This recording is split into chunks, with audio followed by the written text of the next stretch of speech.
Fake ads वगैरह चला देते हैं। तो वो इशू भी इस फिल्म में उन्होंने दिखाया है। हालांकि अभी जो न्यूज़ हम पढ़ रहे हैं 2 दिन पहले जो आई, उसमें दृष्टि IAS का भी नाम है, परंतु फिल्म में विकास दिव्य कीर्ति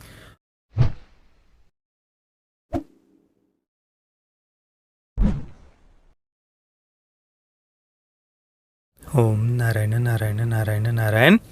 सब मित्रों को राम राम, सबका स्वागत है दोस्तों। कैसे आप सब दोस्तों? सबसे पहले तो वीडियो को लाइक और शेयर कर दीजिए, और जो नए मित्र वीडियो देख रहे हैं प्लीज़ चैनल को सब्सक्राइब अवश्य करना और बेल आइकन को दबाना बिल्कुल भी मत भूलना, ताकि जब भी मैं कोई नया रिव्यू अपलोड करूँ, फिर वो चाहे किसी फिल्म का हो या सीरीज़ का हो, तो तुरंत आपको उसका नोटिफिकेशन मिल जाए। दोस्तों अभी मैं थिएटर से 12वीं फिल्म देखकर बाहर आया हूँ। बॉलीवुड की नई फिल्म विधि विनोद चोपड़ा इसके राइटर और डायरेक्टर हैं। फिल्म कुल मिलाकर 2 घंटे और 26 मिनट की है।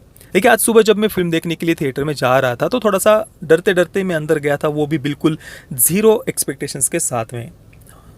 ऑब्वियसली विधि विनोद चोपड़ा का नाम इसके साथ में जुड़ा हुआ है उसी कारण से, क्योंकि उनकी जो पिछली फिल्म थी शिकारा, एक बहुत ही घटिया प्रोपेगेंडा फिल्म जिसने हम सभी को इतना आहत किया है कि उसे हम जीवन भर कभी भूल नहीं सकते। और इसी कारण से आप समझ सकते हैं अंदर डर लग रहा था कि यार ज़बरदस्ती का फिर से कोई इनका जो एक्टिविज़म या प्रोपेगेंडा होता है वैसा कुछ ना हो, क्योंकि बॉलीवुड तो नॉर्मल आम फिल्में बनाना तो जैसे भूल ही गया है, हम देख ही रहे हैं।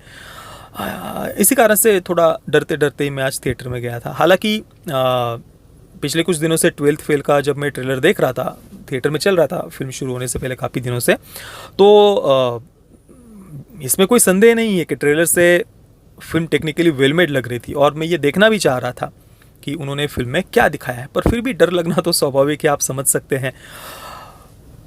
पर आश्चर्य देखिए, फिल्म सच में बहुत अच्छी थी। फिल्म के एंडिंग में मेरी दोनों ही आंखें नम थी, और मैं बार बार अंदर से यही सोच रहा था फिल्म समाप्त होने के बाद में, और फिर वहाँ से आकर यहाँ बैठने तक, वीडियो शूट करने से पहले तक भी अंदर बार बार यही विचार आ रहा था कि भाई ये पॉसिबल कैसे हो गया। मतलब आज कहीं सूरज ऐसा पश्चिम से तो ऊपर नहीं आया ना। यही विचार बार बार मन में आ रहा था कि भाई ये संभव भी कैसे हो गया कि बॉलीवुड ने कोई एक नॉर्मल फिल्म बना दी जिसमें कोई एक्टिविज्म नहीं, कोई प्रोपेगेंडा नहीं ज़बरदस्ती का, जहाँ पर नॉर्मल लोग हैं, आम लोग हैं आपकी हमारी तरह, जिनके साथ हम रिलेट कर पा रहे हैं, हम जुड़ पा रहे हैं।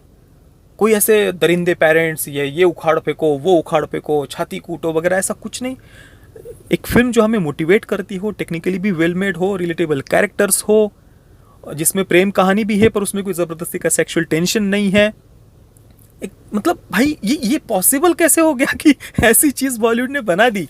यही मुझे मेरे मन में विचार आ रहा था फिल्म देखने के बाद में। कुल मिलाकर फिल्म अच्छी थी।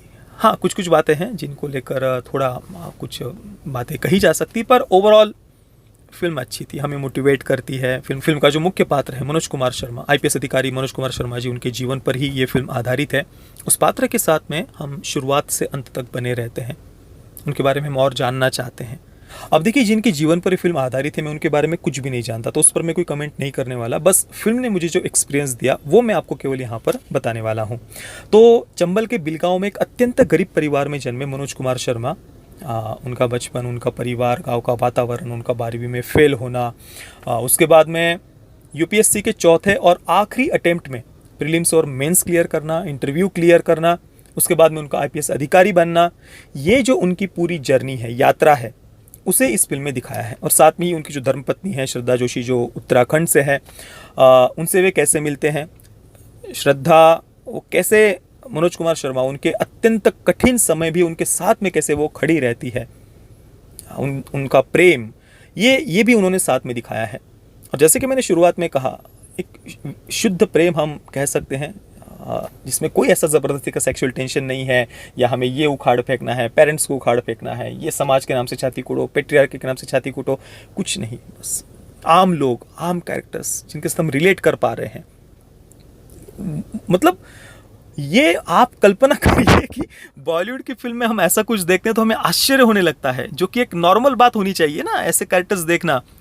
पर बॉलीवुड ने अपना प्रोपेगेंडा चला कर अपना नाम इतना ख़राब कर लिया है कि कभी कभार ऐसी कोई आम कहानी नॉर्मल लोग देखने को मिल जाते हैं ना, तो आश्चर्य होता है। जो फिल्म का मुख्य पात्र है, विक्रांत मसीह ने इस कैरेक्टर को प्ले किया है। ऑब्वियसली उनका परफॉर्मेंस बहुत बढ़िया था, और जिस प्रकार से उनकी इस पूरी जर्नी को मनोज कुमार शर्मा इसमें प्रस्तुत किया है ना, हम उनके बारे में और जानना चाहते हैं, उनके साथ में बने रहते हैं, और उनकी जो जीवन की ये जो संघर्ष है वो हमें मोटिवेट भी करता है कि हाँ हमें हमारे जीवन में कुछ छोटे मोटे प्रॉब्लम्स होते हैं तो हम किस प्रकार से रुक जाते हैं, थक जाते हैं, हार जाते हैं। तो वो सारी बातें उनका वो जो संघर्ष है वो हमें अंदर से मोटिवेट करता है।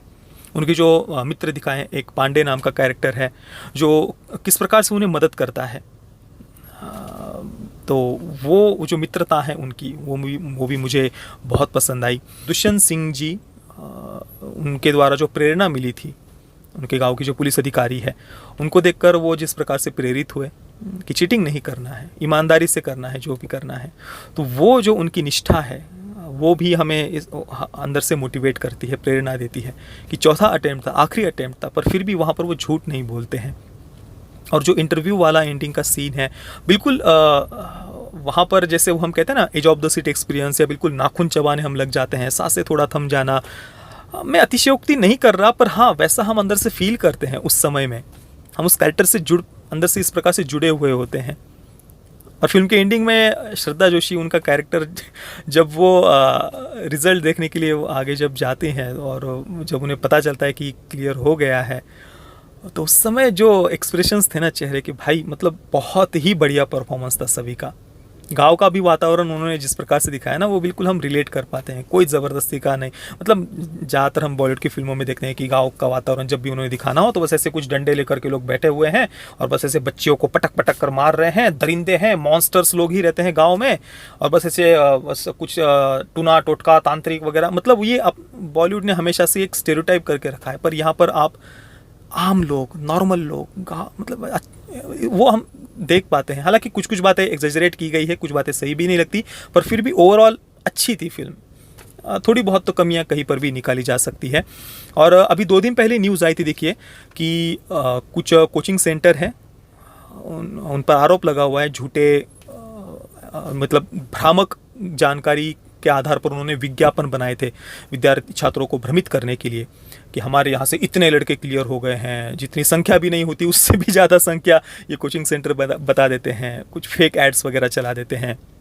तो वो इशू भी इस फिल्म में उन्होंने दिखाया है। हालांकि अभी जो न्यूज़ हम पढ़ रहे हैं 2 दिन पहले जो आई, उसमें दृष्टि IAS का भी नाम है, परंतु फिल्म में विकास दिव्य कीर्ति उनको मतलब पॉजिटिव वे में, सकारात्मक रूप में दिखाया है, ईमानदार दिखाया है।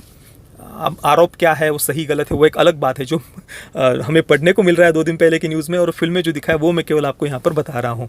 तो मनोज कुमार शर्मा उनका जो कैरेक्टर है, तो वो पहले एक कोचिंग सेंटर में जाते हैं, वहाँ पर उन्हें पता चलता है कि यहाँ पर तो सब धांधली चल रही है, झूठे विज्ञापन लोगों को दिखाए जा रहे हैं। तो वहाँ से वो तुरंत बाहर निकल जाते हैं फिर उस कोचिंग सेंटर से, और फिर विकास दिव्य कीर्ति उनके पास में आते हैं, ऐसा वहाँ पर वो सीन है। हालांकि अभी 2 दिन पहले जो आरोप लगे हैं उसमें दृष्टि IAS का भी नाम है, उन जिनको नोटिस भेजा गया है भ्रामक विज्ञापनों के आरोप में। ये फिल्म अनुराग पाठक की पुस्तक 12th फेल पर आधारित है, और स्वाभाविक सी बात है वो पुस्तक मनोज कुमार शर्मा जी और उनकी धर्मपत्नी श्रद्धा जोशी उनके जीवन पर आधारित है। कुल मिलाकर फिल्म अच्छी है, अगर आप देखना चाहें तो बिल्कुल पूरे परिवार के साथ में इसे देख सकते हैं। ज़बरदस्ती कोई प्रोपेगेंडा नहीं है, आपको ये फिल्म मोटिवेट करेगी अंदर से। हालांकि मैं इस बात के पक्ष में नहीं हूँ कि बस सरकारी नौकरियों के पीछे भागना, और जो बड़े बड़े जो हम इस एग्ज़ाम्स देखते हैं सरकारी नौकरियों के लिए, उसमें सक्सेस रेट आप देखिए बिल्कुल 1% से भी कम, लाखों बच्चे इस दौड़ में भागते हैं, उनमें से कुछ 20, 25, 30 छात्र केवल चुने जाते हैं। 1% से भी जहाँ पर सक्सेस रेट कम होता है, उसके पीछे कितने युवा अपने जीवन का अमूल्य ऐसा समय लगा देते हैं। तो मतलब मैं पर्सनली, ठीक है, मैं उसको कुछ गलत नहीं कह रहा हूँ, परंतु कई सारे लोग फिर अपने जो पारंपरिक व्यवसाय है या उद्योग है उससे दूर चले जाते हैं और बस उस दौड़ में दौड़ते जाते हैं, तो वो मुझे कम से कम सही नहीं लगता। हाँ, पहले का समय अलग था, जब किसी नए उद्योग को शुरू करना, व्यवसाय के क्षेत्र में जाना, वो उतना आसान भी नहीं था। जो लाल फीताशाही हम कहते हैं, वो बहुत थी पहले। एक उद्योग के लिए, बिज़नेस के लिए, कोई नया स्टार्टअप भी शुरू करना हो तो 70 अलग अलग जगहों से क्लियरेंस लेना, इस ऑफिस में जाओ, उस ऑफिस में जाओ। पर अभी तो पिछले कुछ समय में ये जो ईज़ ऑफ डूइंग बिज़नेस है, जो अलग अलग इतने सारे क्लियरेंस वगैरह लेना, वो बहुत कम हो गया है। वैसा अभी समय नहीं रहा है। तो कुल मिलाकर बस सरकारी नौकरियों के पीछे भागना भी उचित नहीं लगता। तो ये थे मेरे इस फिल्म के बारे में, इसके विषय के बारे में विचार। मैं 12th फेल को दूंगा 9 out of 10 stars. Parental guidance की कोई भी आवश्यकता नहीं है, बिल्कुल पूरे परिवार के साथ में इस फिल्म को देखा जा सकता है। और अगर आपने इस फिल्म को देखा है तो आपका अनुभव कैसा रहा, मुझे आप नीचे कमेंट में अवश्य बताना। ये वीडियो देखने के लिए आप सभी मित्रों का बहुत बहुत धन्यवाद। जय श्री राम, वंदे मातरम।